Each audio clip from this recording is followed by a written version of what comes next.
మీ పిల్లలు కూడా సెరెబ్రల్ పాలసీతో బాధపడుతున్నారా? సెరెబ్రల్ పాలసీ అంటే ఏంటి, ఎందుకు వస్తుంది, ఈ వీడియోలో తెలుసుకుందాం.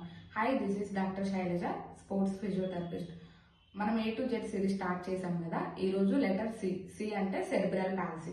అసలు సెరెబ్రల్ పాలసీ ఎందుకు వస్తుందంటే ఇది ఒక గ్రూప్ ఆఫ్ డిసార్డర్స్ అన్నమాట. బ్రెయిన్ కి ఆక్సిజన్ సరిగా అందకపోయినా, లేదంటే బ్రెయిన్ లో డ్యామేజ్ జరిగినా, లేదంటే బ్రెయిన్ అనేది సరిగ్గా ఫామ్ అవ్వకపోయినా ఈ సెరెబ్రల్ పాలసీ అనేది చూస్తాం.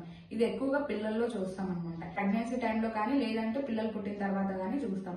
ఇది ఎక్కువగా కండరాల మీద ప్రభావితం చూపిస్తుంది. సెరెబ్రల్ పాలసీ ఉన్న పిల్లలు చూడడానికి కానీ, వినడానికి కానీ, మాట్లాడడానికి కానీ, నడవడానికి కానీ చాలా కష్టంగా ఉంటుంది. ట్రిమర్స్ కూడా వస్తాయి. సో ఈ సెరెబ్రల్ పాలసీ అనేది 5 types: spastic, ataxic, dyskinetic, hypotonic, mixed. ఈ సెరెబ్రల్ పాలసీకి ఫిజియోథెరపీ అనేది ఖచ్చితంగా అవసరం అవుతుంది.